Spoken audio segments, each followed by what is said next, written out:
this here is my 1996 Toyota Dyna double car carrier. You can see I have my Suzuki Cappuccino up top there, and I have my naked Suzuki Cara AutoZam AZ1 on the bottom. I had a little bit of a fitment issue when I mounted these up here. My Cara is modified and it's a little bit too low, so I scraped here a bit. I'm gonna have to figure out how I can do this. I think if I put a block of like 2x12 or something over here, I can bring the wheel higher over that hump to crest over. But that's an issue for next time. So for right now, I'm gonna go over what is awesome about this truck here. So this truck here is rated for 3,500 kilos. That's about 7,800 pounds, plus or minus a little bit. It obviously holds 2 cars. I believe the upper deck limit is about 1,500 kilos, so it's like 3,000 pounds or so up top.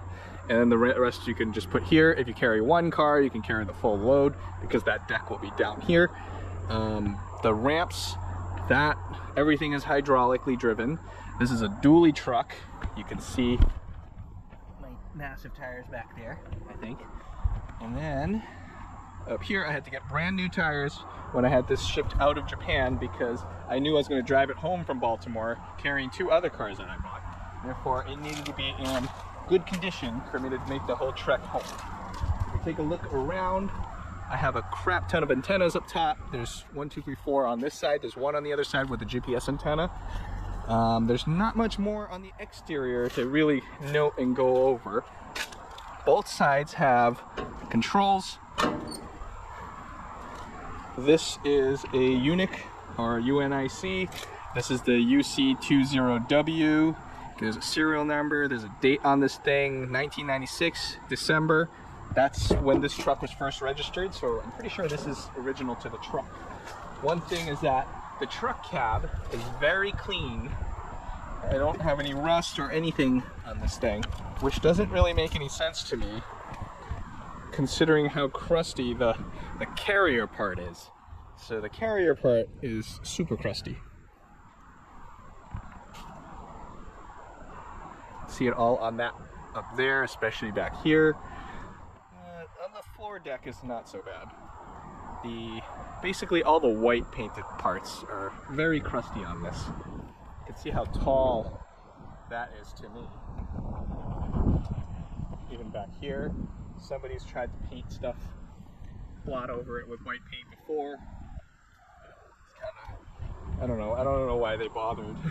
It still looks crappy. Maybe to make it not rust any further, but it's still gonna be rusty under there. That's not how you cover up rust. Anyways, on both sides, you get a control panel. This side is actually the better side because you get the safety override. Right here, this is the idle up control. All the hydraulics is PTO driven by the transmission.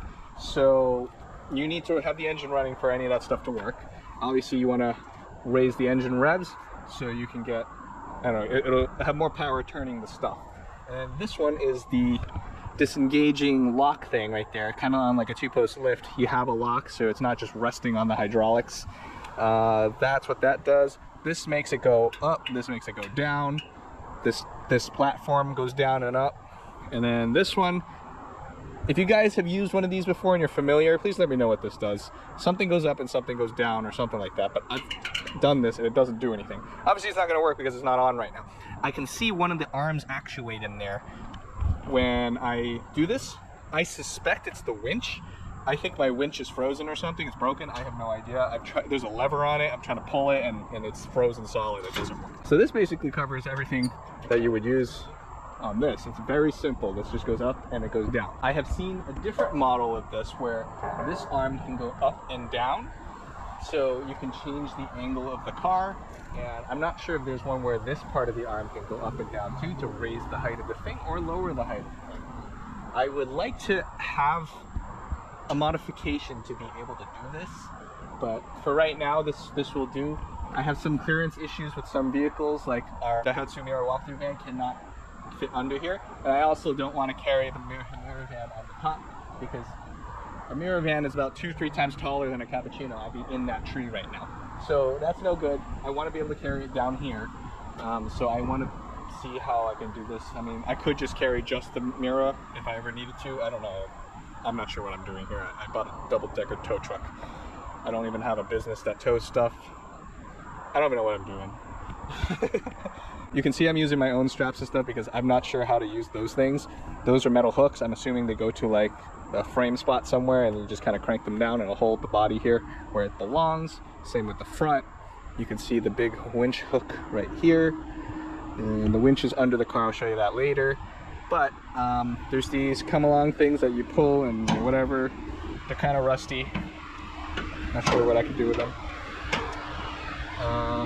There are these chocks that came with my truck. However, they don't belong here.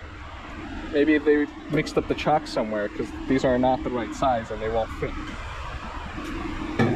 Same here. Alright, whatever. I got this. This is the fill hole for the hydraulic fuel tank. Hydraulic fluid tank, I guess.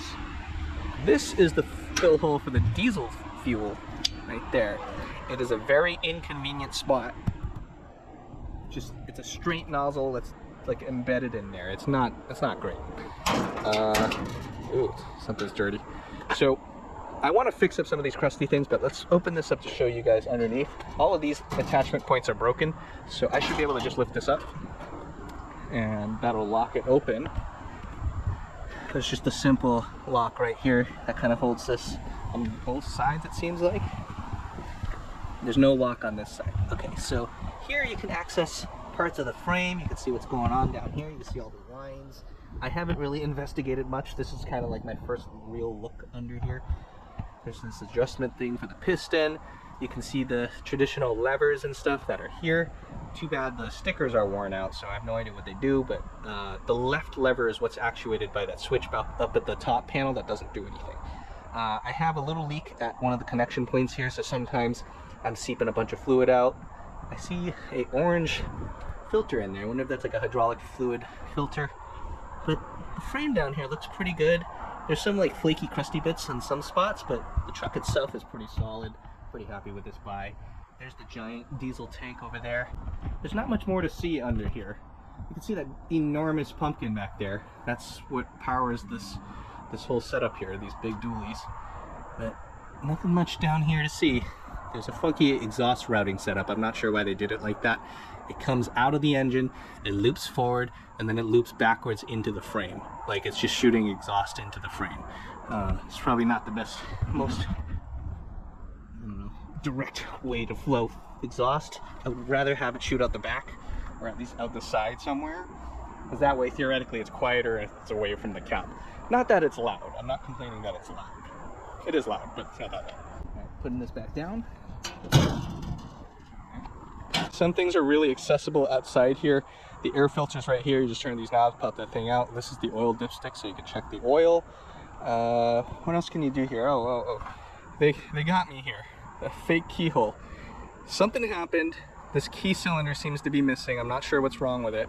They taped a washer with duct tape, and then they put tape. This tape is still sticky in there. It's a double-sided tape, I'm guessing, and they colored it gray or made it dirty, so it looks like a keyhole, but it's not a keyhole.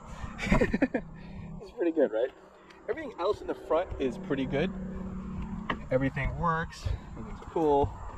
Oh, right. Unfortunate things. I got a rock chip here, and it's been cracking. Luckily, it's turning around to crack downwards, so it's not going to cross the driver's line of sight, field of view. There's a crack up there, and it started going this way, and now it's starting to go up again. So theoretically, I will be okay. I don't plan on replacing this windshield because it's expensive, and it's likely going to happen again. So I'm going to leave it alone. The controls are the same on this side. Okay, over here, there's not much to look at. This panel does not fold up, but we can peek. Oh, it's hot here, Jesus. All right, it's really hot. Okay, it's hot because the exhaust is right here, shooting into the side. See how it like wraps around? Goes out, and it loops back around here to shoot it right here where my finger is. So this is really hot right here. Why is it like this? Why does it have to be like this? It doesn't make any sense to me. There are some things I need to replace or want to replace on this truck. I don't know what this thing is called. What is this kind of latch called? This spring is kind of weak. That one's really good on that side. These are really loose. Like look at this. This is no good. Around where I live, it's very bumpy, and I've actually had this like shake and come loose. So this starts flapping around like this, and that's no good. You don't want that. So I want to clean this up and want to replace some of these things. However, I think it's fine the way it is right now just for using. I need to wait for my plates to show up. I'm still on a temp plate. All my lights work. Everything's good here. I need to lubricate a lot of these pins because they're very, very tight. The ramp is also hydraulically driven, and this isn't the hydraulic piston, this is just the guide. The piston's actually hidden down here on the bottom. You can see one here and one on the other side. There's not much, it's just frame back here, and the winch, you can see the winch is kind of like all tangled up and stuff. Maybe that's why it doesn't work. I'm not sure how to fix that. If you guys have any ideas, let me know. What do we do here? So there's a switch on both sides. This is up and this is down, and this whole thing will kind of roll down after you unlock it. I'm near the end station here, so all those trains are coming by back and forth, whatever. I need to change up how the D-ring situations are on this. I need to add more, weld some on, something like that. Because for how I use it, it's not in the ideal spots. These front ones are okay. These rear ones are not necessarily in a good spot. I just, like I said, I don't know how to use those things. It's especially a problem for the top because I'm not a tow truck driver. I don't know what I'm doing. I don't know how to use these things to hold things. I definitely need some sort of rings in the front for holding down the car. Because right now, with the Cappuccino, I'm using the control arm. I'm pulling them down this way, and it's not going to go forward or backwards at least. So theoretically, this is okay for the top. This pretty much covers the outside exterior of this thing. Let's take a look at under the cab. So how under the cab works is you want to look in here and make sure you don't have anything loose where everything's going to go flying. And once you realize you don't have anything in there like that, once you look and there's nothing there, you got to take the safety key thing out. That comes just out like that. And then you lift this lever up, and then there's a safety rod you pull out. You can see how that disengages the latch over there. Lift from here.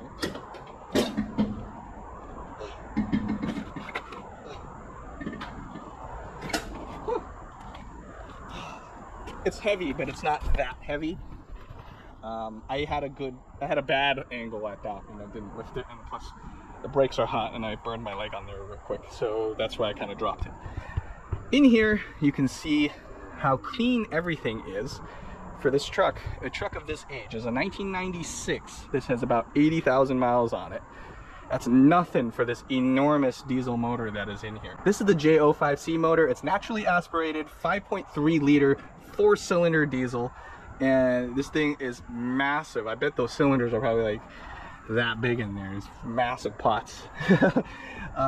Everything is very clean and functional in this thing. This truck runs very well. It starts right up on like the first crank. You can see like the radiator and all the stuff here. The cab is really clean underneath. You can see all those like hoses and things going on over there in the front of the cab. This is it. This is what makes this thing go. There's a 5-speed transmission that's hanging out back there. You see these massive leaf springs in the front with this tiny little shock. I think my shock might be blown. It's kind of oily. I have splatter stains there because this primer thing was open and it was like I was losing diesel down the road. So that probably made my fuel economy driving home really bad because I was just losing diesel down the road. This is what it looks like with the cab open. It's just tilted forward. I mean, theoretically, you could still sit in there. Can you still drive it like this? I have no idea. I have no interest in trying.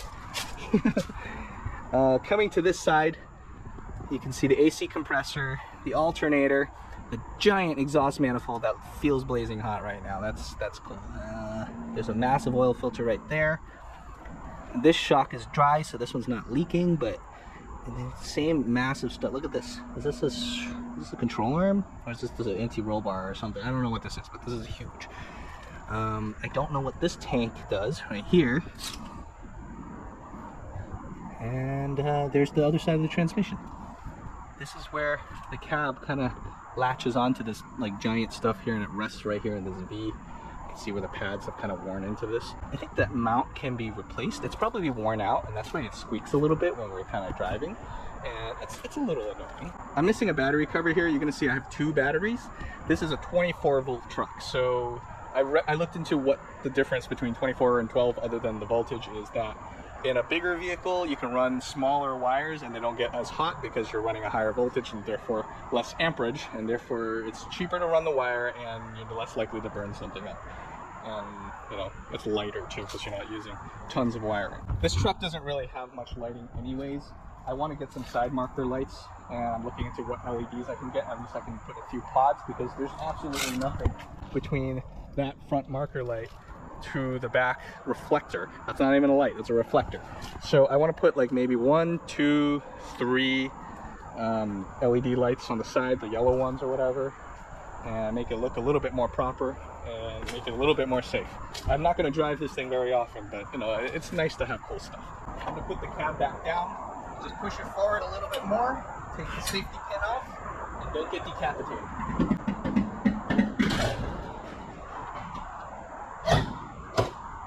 I'm going to start on the passenger side. There is a 6 CD changer here. It's just in a box. You can have a small amount of storage of some stuff. Put that in. The rail is broken on one side, so it doesn't stay properly. I'll check that if I can. I got these original Toyota floor mats with the original like fake vinyl leather floor. The door card is in great condition. There's power windows. It's not on right now. There's a little card holder. There's another little holder. It's power locks only on the driver's side. So if I push this down on the driver's side, the passenger side will go down or up. The ashtray is here, that's standard. All the Japanese people used to smoke back in the day. Maybe still do now, I don't know. So, let's see, what else? I'm in the passenger. Trains. This truck seats 3 people. Right now it's in the 2-seat configuration. You can see that the middle section is folded down. You get 2 cup holders, a little square cubby hole, you get a nice paper writing pad, and then you can have a cubby hole to put your stuff. Or you can flip this up, and then you get a nice seat to sit on in the middle. And yeah, it's not as nice because you're sitting on the hump right here. You can see you're sitting on the hump. There's not much leg room. The passenger will share some leg room with you. You can have the driver touch your knee once in a while. But this is pretty good here. You get some storage behind the seats. Some of the tools are handled here. There's like pipes, like leverage bars, the wrenches and whatnot that are mounted at the back. And that's what's back here. The prior owner had some Pioneer speakers mounted in the back here. They're kind of loose and rattly and they're really annoying right now. This is a 12-volt inverter. Like I said earlier, this is a 24-volt truck. And it says 24 on this thing because you need to light up your cigarettes with 24 volts. So these are inverters so you can run 12-volt accessories. There's a cup holder in the middle. These are AC vents, obviously. This is not a glove box. This is the fuse box. It has a lot of fuses in there. You get a glove box up here. It's a decent sized one. It goes in pretty deep, like 6-7 inches. This is the radio up here, the cassette deck. I never got this to turn on and work. Maybe the fuse is blown or something, I'm not sure. The driver's side has a similar cubby hole that's a little bit shorter because you get an easy access cubby hole. The dome light does work. Oh, the driver's side bulb is burned out, but it's okay. I'm not going to use that. I don't really care right now. There's not much going on the passenger side. The seat is not even adjustable on the passenger side, so it is what it is. What you get is what you get. What I think is interesting to see here is this fabric. This was always probably never used. Nobody sat on it, so this was always folded down. You can see how clean this is. It's like light colored, and then this one you get like this weird darker gray color, and that one's way more gross over there. I always like these handles. You press in, and it just comes out. Like it's very satisfying to click that kind of stuff. Let's get up here and take a look. You are now in the captain's chair. You are in control of this boat barge, this land barge. The dash cluster is very simple. You get a speedometer, kilometers per hour, temp gauge, fuel gauge, and your tachometer. There's nothing here in the middle. I assume maybe the turbocharged one might have some stuff here. Maybe there's like oil pressure or something, I don't know. There's nothing else. I have a lot of poverty buttons, whatever this was, whatever this is, whatever that is. Maybe heated seats. I don't know what was available in these Toyota Dynas. I don't know what would have been here, and I also don't know what would have been here. All I got is the coin holder and the fog lights. I don't have whatever that is either. There's a lot of poverty buttons here. However, the driver's seat is adjustable. This is all the way back. You can slide forward all the way here where my belly is one hand width away from the steering wheel and you're really up close. My knees are still not touching the dash, which is pretty cool. But I don't want to sit there like this. But you do get a lot more storage space behind the seat if you do that.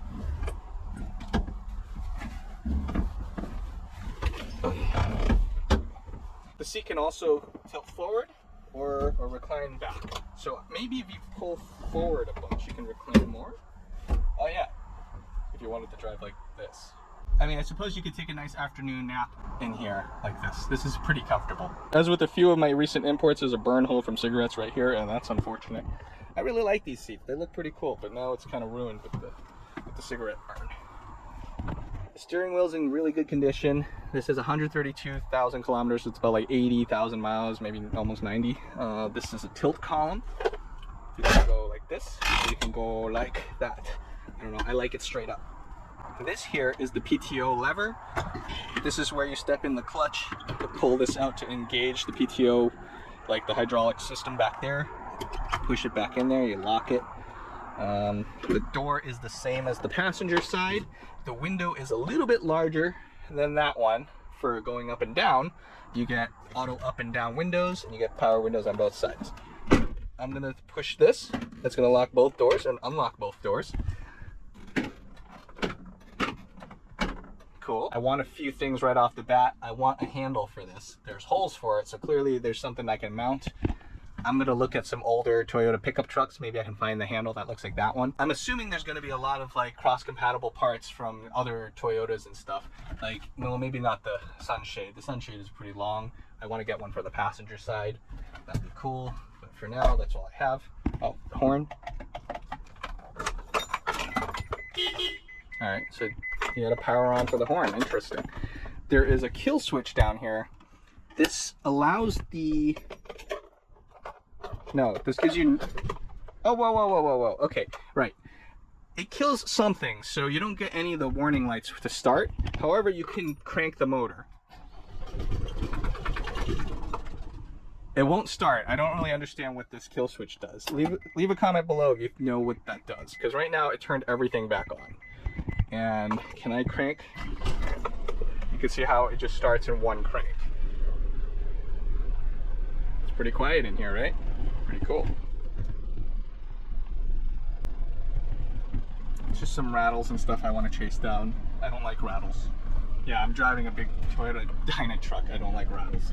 It's pretty cool that all my JDM vehicles have the window guard thing. It's like a must-have JDM accessory. Every car has had it. Every car that could possibly get one of these had it. So the Cappuccino doesn't have it for obvious reasons, and the AZ1 doesn't have it for obvious reasons. But other than that, everything, even this truck, so that's really cool. This thing does have power steering, so it makes it nice. Everything is standard to the typical JDM car, where the wipers are on the left, the turn signal's on the right, headlights on the right too. This one is a little bit different. There's no hazard light. The hazard light is this. You push it down, and that turns on your hazards. And then when we first picked this up, we didn't know what that was. And this noise was very annoying the whole time because I didn't know how to use this stuff. Eventually we figured out that was the exhaust brake. It's like the Jake brake, and you just push down on this or push up on this to make it go away and make it stop. So you don't need it. The only way this went away while this was active was if I was on the accelerator pedal. See? That's annoying. And then, or if I was on the clutch pedal, any amount, it would turn that off. So that's how we finally figured out how to turn it off after like an hour. Driving this thing is actually really easy. You have these massive mirrors, and it makes it really easy to see what's going on. You know where the end of the vehicle is, right here at the right angle where that giant ramp is. It's very easy to see stuff. You can also see your vehicles mounted. Over here, you can get the same thing on the antler mirror right there. You get that round one where you can see the front of the nose, so you know you're not gonna run something over. And on the side, same mirror as the driver's side, but obviously for the passenger. The rear view mirror is pretty much useless because all you're looking at is your own car tailgating you. The shifter in here is weird. This is a dogleg pattern where first is not forward, first is actually backwards this way. So reverse would be where your first gear would normally be in a normal transmission. So it's 1, 2, 3, 4, and 5. That would throw you off when you first start driving this, so it's a little weird. I'll be honest, I did grind reverse maybe 2 or 3 times, so yeah. You can hear the beeping stuff. You get the beeper outside too. This is pretty much it. I'm gonna give it a drive, kind of show you what it is, what it's like. It's probably gonna be traffic, but it is what it is. Let's go. I want to show you the turning radius of this truck actually.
Bumpytown, USA.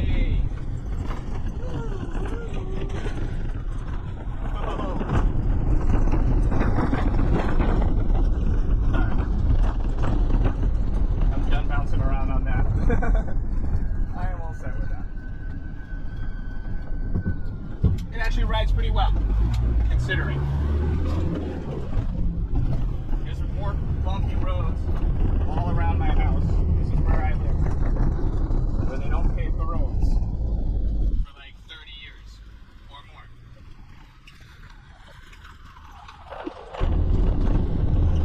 They're all the things squeaking in here.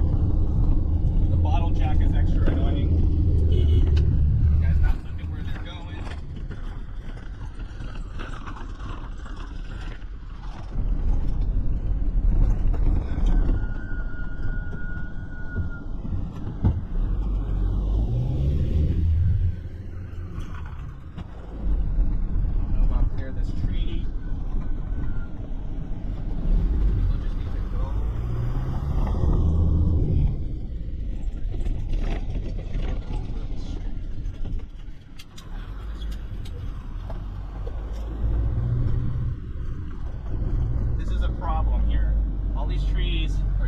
So low, I need to try to dodge them so I don't drag the branches over the paint, right? Thank you. This nice lady helped me guide myself around the trees. More of these really bumpy roads. I want to show you guys how tight of a turn I can make over there, just into my driveway. I'm gonna go left. I'm just gonna go wide here and swing a hard left. I will clear this pole. Yeah. Yeah. I'll clear this front here. And then I'm gonna sneak in without breaking anything.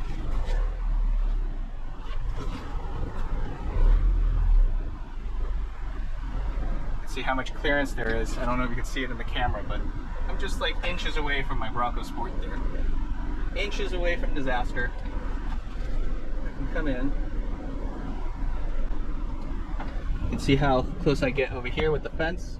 But with the visibility of this thing and the maneuverability of this thing, this is not an issue at all. Can't do that with my trailer. Look at that. And I'm already in. All my stuff is a mess. There's one thing I forgot to show you guys. Underneath here, there's a lever hidden here. Pull this and it pops the trunk, something. There it is. This opens up on the flap. You can see the windshield washer fluid. That's a 24-volt pump. There's a windshield wiper motor. There's the HVAC control. There's some various hoses and stuff. There's the AC low and high valve, and there's the coolant. I think that's the fresh air intake. But there's nothing to this here. It's so empty. So how does this color work? Just kind of work.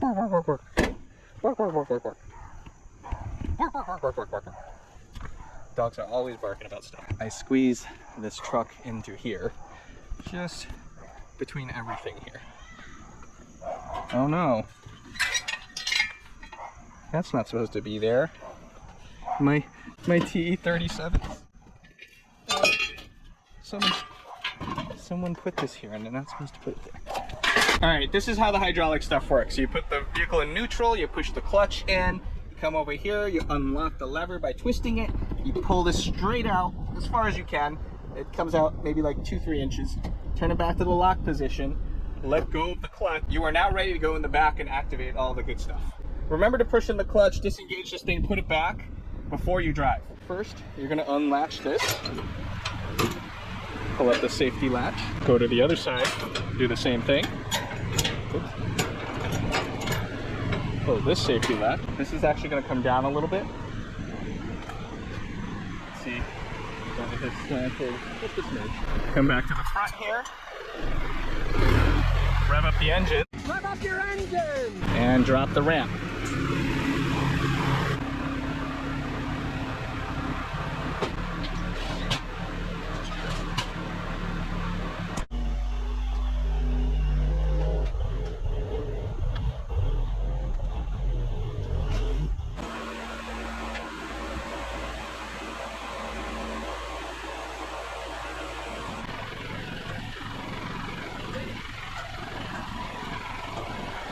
That's what this one does. It moves that lever, but it doesn't do anything. If I come back here, I don't know. Like, I don't know how to actuate this. It's like locked. I don't know if there's like a lock. Which way am I supposed to pull this thing?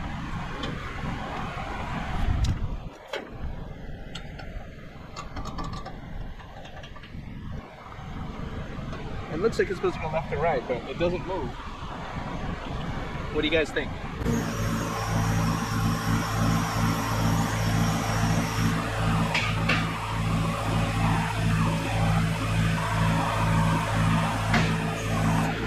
When we first got this, those hinges were so bound up, they were cracking like every half a second on its way up. Now it's a lot better. I just have to push this up manually and then lay down these locks so it doesn't come out when it's not supposed to.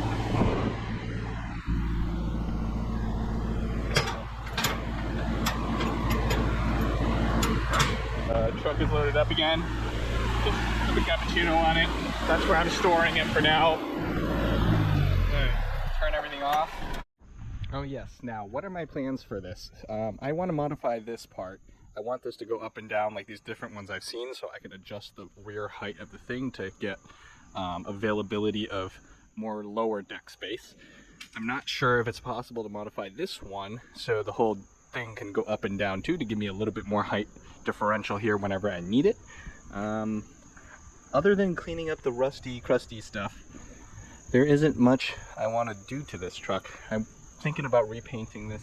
Someone told me repainting this black for the carrier part would be unsafe because people wouldn't see it. Plus there's no side marker lights, so maybe I'll keep it white. That's not a big deal.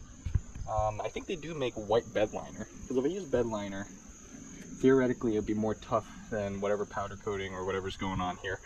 I need to knock out all this rust to clean this up.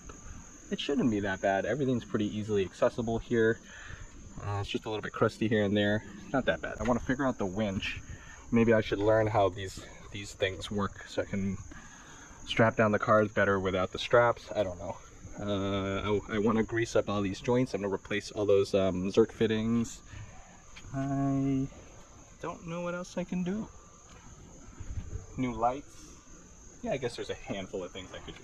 New lights and stuff for the side. Interior handles. Interior visor. They're not really mods. It's just additional stuff I want to add. This is pretty cool though. This thing weighs almost just shy of 10,000 pounds on its own. So I'm pretty sure I'm gonna have some dents in my asphalt driveway here. I plan on having this cut out at some point. Maybe I will do like a concrete pad just for that spot if it's expensive and I can only afford that part. I'm not sure yet, but we'll let it get saggy and dented for the time being, it doesn't really matter at this time. I also want to replace some of this hardware, so this stuff still folds and it's not frozen in place. That way this can be folded in or out, whichever way it needs to go. Actually, I don't think this folds. I'm not sure. Oh yeah, this folds right there. This would just pivot one way or another. That way I could park another 4 inches closer to this area here. That way I can have 4 inches more space to get in and out over there. I also have to fix my leaky hydraulic fluids. You can see that it's seeping from this left connection point. That's the wet one. I think the most amazing thing about this truck is how stable it is back here. See this ring here, and well, the hook is in that pan for a weight, but I had like a can of PB Blaster here. It was just hanging out. The whole trip back from Baltimore, it never shifted. Everything just stayed where it was, where it belonged. So it's very stable back here through all the bumps, all the stop and goes, all the brakes, whatever, all that stuff. I want to remake some of these decals. I want to remake this one for sure. That one I probably don't care for. I'll clean up the old lettering that's here. I got the not for hire magnets temporarily. I'll get that plastered on. I guess I can have this remade too. Got my own little new logos and stuff. Got a QR code for people to scan, you know, all that good stuff here. But this is pretty good. It's pretty good. I should also show you the bed dimensions so you can see the type of vehicles you can fit on this truck. You can see that you need about 32 inches track width minimum on the inside of the wheels to fit up the ramps. Otherwise, you'll need to probably add something in the middle, maybe widen the ramps by putting down a plank. The widest track width vehicle you can bring, because the deck is narrowed by these 2 ramp guides, is about 80.5 inches really. It's like a little bit more than that, but you're pretty much touching otherwise. The upper deck's track width is a little bit narrower than the bottom one. You have about 75 inches, a little bit less than 75 inches between the 2 rails here. So the back slopes down with this being at a right angle to the ground, it's perpendicular. It kind of limits how much you can have sticking over, because now obviously you can't have overhang sticking out a little bit. So the absolute length, like where you would stop, is right here. Like obviously you want to leave a little bit of leeway just in case there's some movement if the car shifts a little bit, so you're not going to rub up against this grate. What I'm seeing here is about 15 feet. When you get to here, you can have front overhang because there's all this space here. So theoretically, you could probably fit like a 16, 17 foot car here, depending on how much like overhang there is in the front. But the back, you are limited by the rear bumper. If you try to load a taller vehicle like this, the rear height would be an issue, not so much the bumper, because it would be slanted backwards a little bit like this, and therefore you actually have less space up here because you're closer to this than the bottom. I forgot to measure this before I lowered it, so I'm going to do my best to measure the lower deck length. The lower deck length, I got to a little bit more than 18 feet. So I'm giving some leeway here, just in case, once again with the back thing. So almost 19 feet from end to end. I decided to put the measuring tape here and giving some gap from the wall because there's some equipment and stuff here. There's a winch pulley, there's that giant hook, there's some more stuff. So that's why I'm stopping it just a few inches short of the wall. So now you can see that this is not really that big of a truck. The other issue is the height.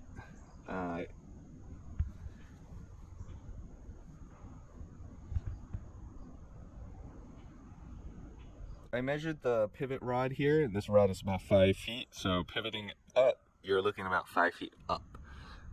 The bottom of the deck, it's flat, so you're pretty much, the clearance is perfectly 5 foot all the way across. The height is not adjustable on my unit, that's why I was talking about getting this modded so it can go up and down, but 5 feet is not that high either. Most small cars can fit under here, but not much. If you know anything about diesels and whatnot, please leave a comment below. Let me know what I can do to up the power of this thing. A guy showed me I can adjust the fuel rate on this thing. Maybe I can get a little bit more power. If you know anything else about this and you can help me out, please leave a comment below. Let me know. Subscribe for more content like this. I have a lot of car madness going on. And now there's this giant truck here at my house. So I'll see you guys next time. Thanks for watching. Subscribe, like, comment, all that good stuff.